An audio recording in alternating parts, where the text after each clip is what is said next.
네, 여러분 안녕하세요. 오늘 인하공학 특강 시간에 항공우주공학과를 소개하게 될 인하대학교 항공우주공학과 이창렬입니다. 오늘 인하공학 특강 시간에는 항공우주공학과에서는 무엇을 배우고 또 항공우주공학과를 전공하고 졸업한 후에 어떤 일들을 할 수 있는지 같이 살펴보는 시간을 갖도록 하겠습니다. 먼저 인하공학 특강은 진로 선택을 위해 정보를 탐색하는 중고등학생 또는 항공우주공학에 대해서 잘은 모르지만 항공우주공학과로 전과를 고민하고 있는 학생들을 위한 강의입니다. 따라서 오늘 강의는 어렵지 않은 내용으로 구성하였으니 편한 마음으로 가볍게 들어주시면 되겠습니다. 지금 첫 장의 소제목으로 플라잉카 타고 출퇴근, 로켓 타고 우주여행 이렇게 적어봤는데요. 마치 허무맹랑한 이야기처럼 들리실 수도 있겠습니다. 하지만 곧 다가올 우리의 미래 모습이라고 저는 생각합니다. 항공우주공학은 학창시절 또는 전공을 선택할 때 인기 있는 전공 중에 하나입니다. 특히 항공우주공학은 공학 중에서도 가장 낭만적인 학문이라고 생각합니다. 인간이 하늘을 나는 꿈에서부터 시작된 항공에 대한 열정은 여행의 시작인 항공기와 우주에 밝게 떠있는 별을 보고 우주를 향해 상상하며 또 도전하는 우주 탐사까지 이어지게 됩니다.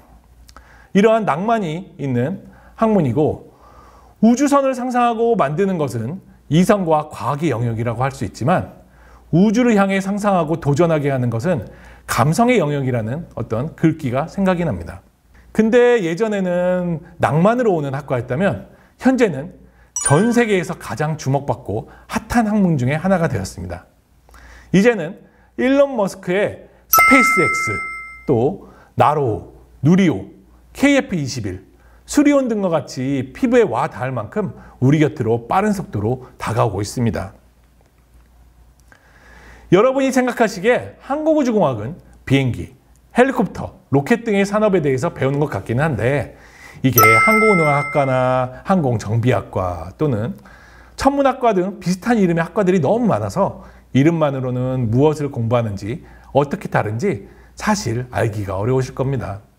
그래서 제가 가장 먼저 항공우주공학은 무엇을 하는 학문인지 간단히 말씀을 드리고 특히 제가 속해 있는 인하대 항공우주공학과에 대해서도 간단히 소개해 드리겠습니다. 그 후 항공우주공학과에서 배우는 내용과 졸업 후 진로, 마지막 인하대학교의 항공우주공학과 학생들은 어떠한 활동들을 하고 있는지 살펴보는 시간을 가지면 여러분들께서 항공우주공학과에 대해서 어렴풋이라도 아실 것이라고 생각됩니다. 자, 그러면 항공우주공학은 무엇을 하는 학문일까요? 자, 여기에 여러 가지 사진들이 있습니다. 헬리콥터, 전투기, 드론, 여객기, 인공위성, 로켓, 탐사선 등 항공우주 분야 하면 떠오르는 다양한 사진들을 가져왔습니다.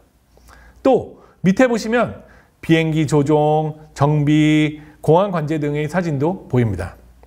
정말 우리 주변에는 정말 다양하고 광범위한 항공우주 산업이 밀접하게 연관되어 있다는 것을 알 수가 있습니다. 이것은 2024년 사천 에어쇼의 KF-21의 영상입니다. KF-21은 대한민국이 개발한 자랑스러운 초음속 전투기로 4세대와 5세대의 중간으로 평가받는 4.5세대 전투기입니다. 한국항공우주산업과 국방과학연구소의 연구진들과 약 225개의 국내 업체들, 또 10여 개의 정부 출연 연구소, 그 외에도 15개의 대학교들이 개발에 참여했다고 합니다. 이 KF-21의 개발은 항공우주 산업의 어떤 볼모지였던 대한민국에서 우리의 손으로 전투기를 개발하고자 한 온 국민의 염원을 담아 일궈낸 역사적인 성과라고 할 수 있겠습니다. 그러면 다음으로는 최근 우주산업 분야의 트렌드를 살펴보겠습니다. 본 영상은 스페이스X의 펠컨 헤비의 모습입니다. 스페이스X의 일론 머스크는 전기자동차 회사인 테슬라의 CEO이기도 합니다. 하늘로 힘차게 날아오는 펠컨 헤비의 모습과 방금 일론 머스크의 모습도 보이네요. 그는 2050년까지 화성에 사람을 100만 명을 보내겠다고 하는 등 괴짜로 잘 알려져 있으며 우주를 향해 상상하고 도전하는 것으로 유명합니다. 지금 우주로 나갔던 발사체가 지구로 다시 돌아와 지상에 정확한 위치에 다시 착륙하는 모습입니다. 이 장면은 정말 언제 다시 봐도 정말 감동적입니다. 지금 여러분들도 감동적이지 않나요? 지금 일론 머스크뿐만 아니라 지금 많은 사람들이 굉장히 기뻐하고 있네요. 이러한 세계적인 추세에 발맞추어 우리나라에서도 2024년 5월 우주항공청이 개청하였고 2032년까지 달 착륙 및 자원 채굴 시착, 2045년에는 화성에 착륙하는 미래 우주 경제 로드맵을 공개하였습니다. 또 지금 이 PPT의 가운데에 보시면 인하대에서도 자체 제작한 큐브 위성을 올해 우주로 보내기 위해서 지금 추운 한겨울에도 인하대 항공우주공학과 학생들은 땀을 흘리면서 노력하고 있습니다. 여러분들도 응원해 주시기 바랍니다. 전 세계가 우주산업의 주도권을 잡기 위해 경쟁하고 있으며 과거에는 정부 주도의 우주산업 개발이었다면 현재는 민간 주도의 개발로 바뀌어 뉴스페이스 시대가 되었습니다. 이번에는 항공 분야의 트렌드도 살펴보도록 하겠습니다. 항공에서는 UAM, 많이 들어보셨겠죠? 얼반 에어 모빌리티, 또 최근에는 이에 대해서 확장된 개념인 AAM, Advanced Air Mobility에 대한 관심이 뜨겁습니다. 지금 동영상은 미국 조비의 에어택시 S4의 모습입니다. 전남 고흥 항공센터에서 6개의 프로펠러 축을 움직여 날아올라 안정적인 비행을 마치고 정확한 위치에 착륙하여 성공적으로 시연을 마쳤습니다. 전 세계적으로 UAM 또는 AAM 등에 대한 개발 및 연구 등이 활발히 진행되고 있으며 우리나라도 이와 관련한 법 제정과 도심 항공교통 UAM에 대한 다양한 개발 및 연구가 수행되고 있습니다. 강의 초반에 말씀드렸듯이 플라잉카를 타고 출퇴근을 하는 시대가 멀지 않았다고 생각됩니다. 여러분들 지금 앞에 재미있게 보셨나요? 자, 그러면 다시 원래의 질문으로 돌아와서 항공우주공학은 무엇을 하는 학문일까요? 에 대한 답변을 말씀해 보실 수 있을까요? 네. 정의는 다양하게 할 수 있겠지만 항공우주공학이라고 하면 특정한 연구의 대상에 있는 공학의 한 분야입니다. 항공기, 우주발사체, 우주비행체, 운항 시스템 등의 특정한 대상을 타겟으로 거기에 들어가는 각각의 요소 기술들이 어떻게 연결되는지 시스템을 다루는 학문이라고 할 수 있겠습니다. 그래서 우리 한글로 항공이라고 하면 영어로는 에어로스페이스 엔지니어링 또는 에비에이션의 단어가 있습니다. 하지만 여러분들도 알다시피 두 단어의 느낌은 좀 다릅니다. 에어로스페이스 엔지니어링은 우리가 일반적으로 말하는 전통적인 항공우주공학과에서 하는 학문을 말합니다. 이와 달리 에비에이션은 조종, 관제, 정비 등의 항공사 운영 등을 의미합니다. 항공우주공학과라고 이름이 붙은 학과는 보통 에어로스페이스 엔지니어링을 다루게 되고 조종, 관제, 정비 등을 가르치거나 배우지는 않습니다. 학생들과 상담을 많이 하는데요. 상담을 하다 보면 많은 학생들이 조종사나 정비사 또는 별을 보기 위해 우리 항공우주공학과를 선택했다고 합니다. 근데 정말 안타깝지만 조종사, 정비사, 별과 우주 관측, 승무원 등을 양성하지는 않습니다. 우리나라의 전통적인 항공우주공학과가 있는 대학교는 최근에 생겨난 유사학과를 포함시키더라도 20개가 채 되지 않습니다. 수가 매우 적기 때문에 다른 학과들처럼 서열화가 심하지도 않고 따라서 전국에 있는 항공우주공학과는 모두 좋은 편이라고 생각하며 학교마다 각기 다른 특색을 가지고 있다고 저는 생각합니다. 항공우주공학과에 관심이 있으신 분들은 항공우주공학과 홈페이지 등을 참고하시어 자신에게 맞는 학교로 진학을 하시면 될 것이라고 생각됩니다. 그러면 인하대 항공우주공학과는 어떤 곳인가요? 인하대학교는 인천의 인과 하와이의 하를 따서 인하대학교로 부르게 되었습니다. 우리 인하대학교 항공우주학과는 인하대학교에서 오랜 전통을 지닌 학과 중에 하나입니다.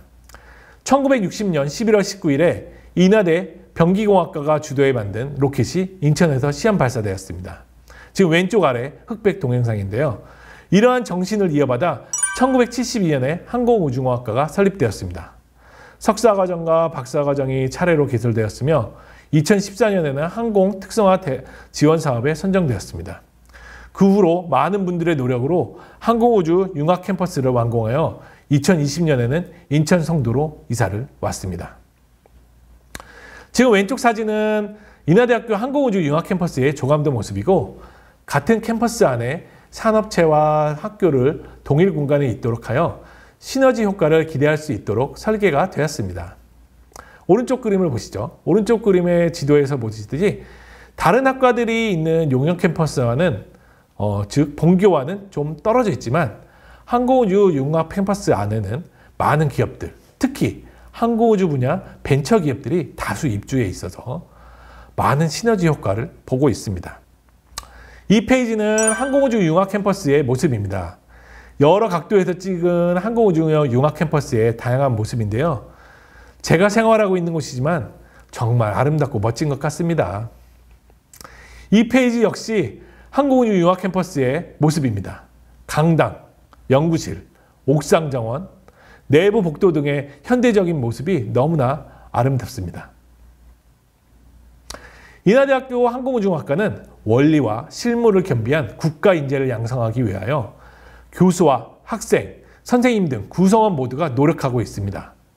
2022년에는 인하대학교 항공우주공학과 50주년 기념 행사를 수행하였고, 역사가 오래된 만큼 수많은 동문 선배님들이 항공, 우주, 방산 분야에 몸담고 계십니다. 항공우주학과 교수님들은 학과에 대한 높은 자부심을 가지고 계시며, 물론 저 또한 자부심이 매우 큽니다. 또한 학과 졸업생 절반의 학생이 대학원으로 바로 진학할 정도로 학생들 또한 학과에 대한 만족도와 자부심이 매우 높다고 할 수 있습니다.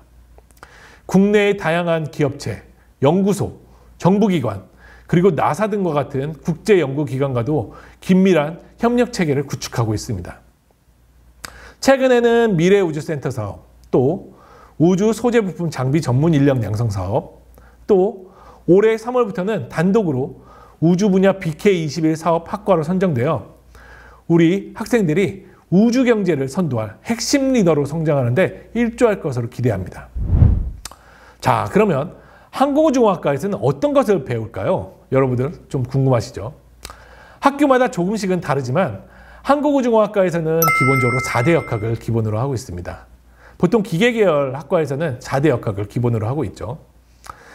구조역학, 제어공학, 항공역학, 추진공학 등으로 배우기도 합니다.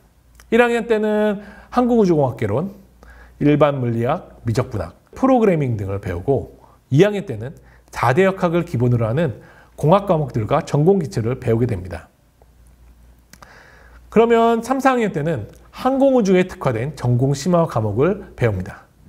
또한 전문적인 능력을 더 키우기 위하여 대학원 진학을 적극 권장하고 있으며, 국내 또는 해외 대학원 진학을 통하여 석박사 취득 후 항공우주 분야의 전문가로 진출하게 됩니다.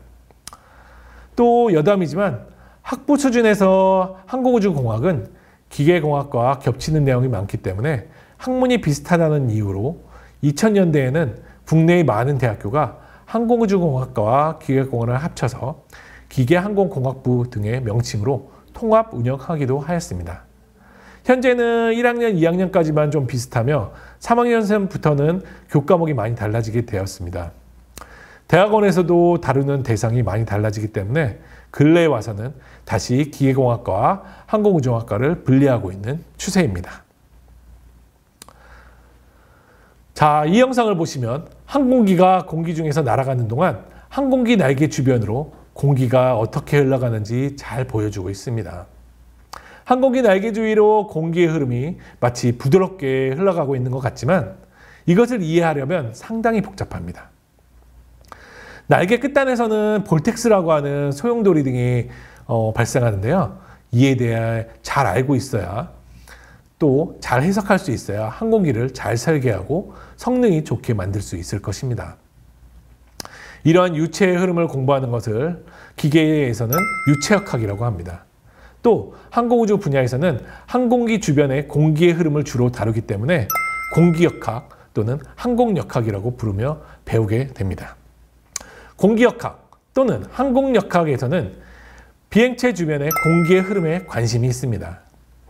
공기의 흐름을 컴퓨터의 도움으로 또 수학적으로 풀어서 계산하는 것을 전산유체역학, 또 풍동에 작은 항공기나 모형을 넣어서 실험하는 것을 풍동시험이라고 합니다.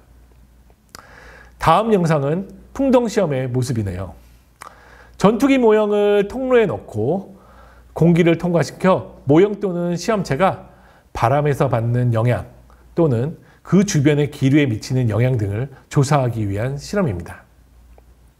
이렇듯 전산유체역학은 컴퓨터를 이용하여 복잡하고 머리가 아픈 수식을 이용하여 날개 또는 항공기 주변의 공기 흐름을 시뮬레이션하고 또 계산합니다.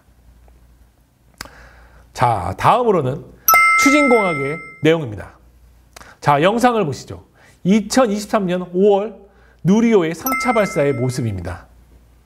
대한민국 우주과학 집약체라고 할 수 있는 누리호가 우주를 향해 힘차게 도약하고 있습니다.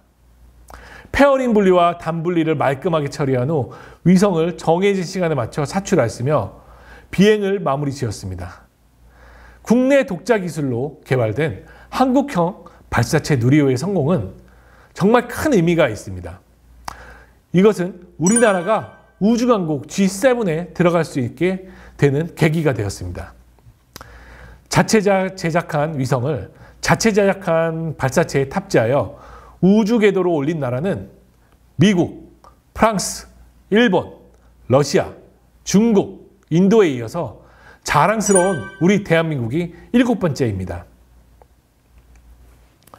이러한 추진공학은 항공기나 로켓 등이 어떻게 앞으로 나아가는지 배우고 주로 제트 추진, 로켓 추진 등을 연구하는 분야입니다. 다음은 구조역학의 내용입니다. 항공기 날개가 지금 공력에 의해서 많이 흔들리고 있네요.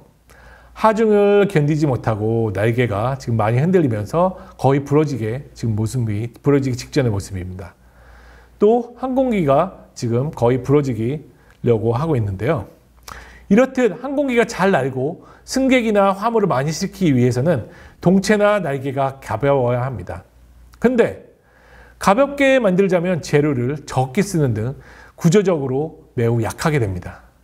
하지만 가벼우면서도 날개가 부러지지 않도록 만들기 위해서는 우리는 어떻게 해야 할까요?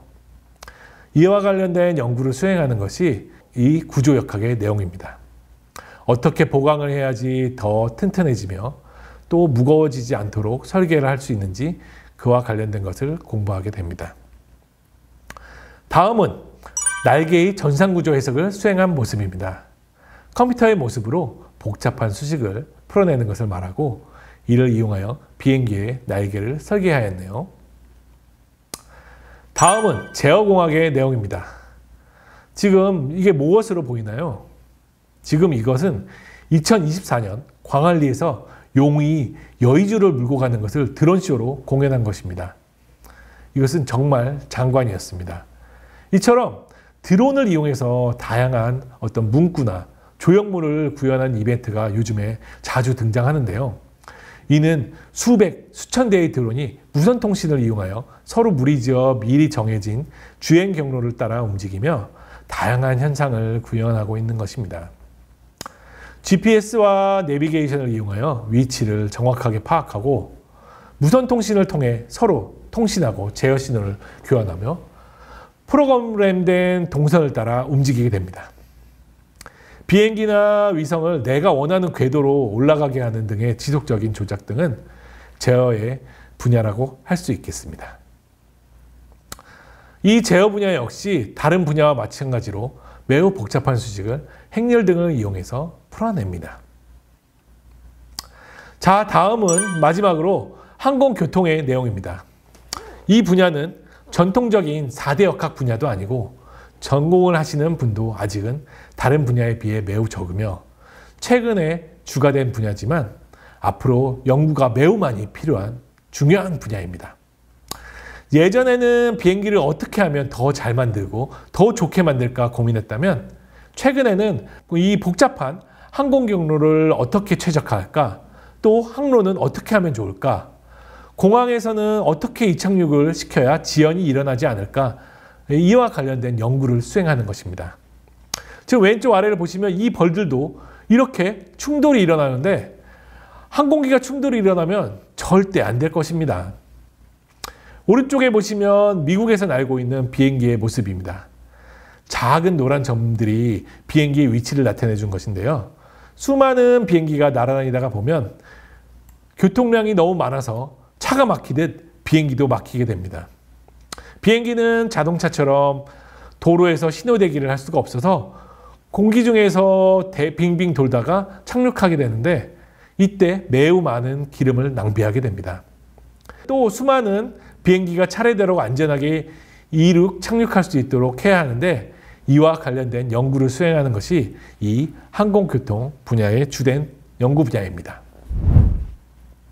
자, 그러면 졸업한 후에는 어디에서 주로 활동을 할까요? 궁금하시죠? 학생들과 면담을 하다 보면 다음과 같이 다양한 동기에 의해서 항공우주공학과를 진학했습니다. 나는 자격증을 따서 항공교통 관제사가 되고 싶어. 나는 카이에서 전투기를 제작하고 싶어. 나는 대한항공의 기장이 되고 싶어. 이런 다양한 동기에 의해서 또 나는 낭만을 쫓아서 왔어. 나는 별을 관측하고 우주를 보고 싶어. 이런 다양한 이유에 의해서 진학을 했습니다. 자, 앞에서 말씀드렸듯이 조종 분야나 관제 분야는 항공우주공학과에서 다루는 분야가 아닙니다. 조종사, 관제사, 승무원, 정비사 등을 꿈을 꾸고 있는 학생이라면 항공우주공학과에 진학을 하는 것을 추천하지 않습니다.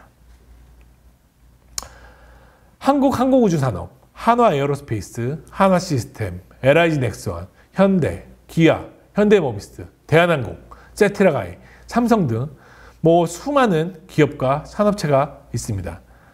그 외에도 한국항공우주연구원, 국방과학연구소 등 국가연구소와 항공우주 분야 민간연구소도 있습니다.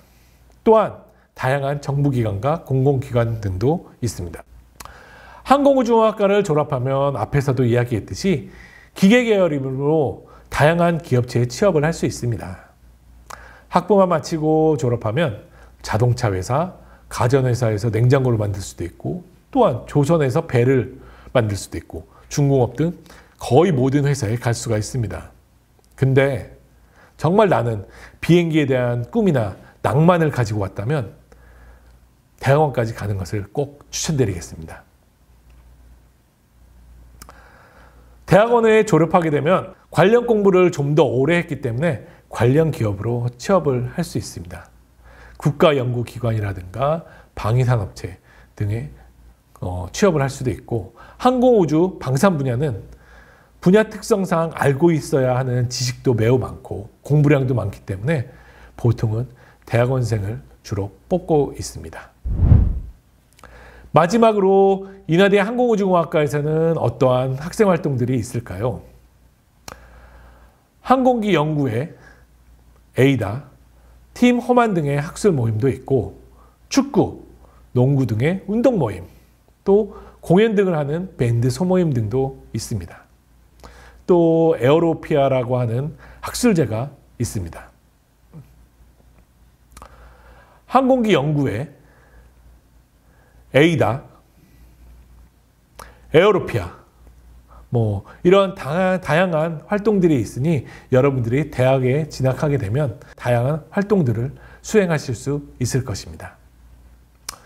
또 인하대 항공우주공학과를 졸업하신 선배님들이 항공, 우주, 방산 분야에 매우 많이 계시기 때문에 매년 항공우주 방산 분야 산업체 견학을 하고 있습니다.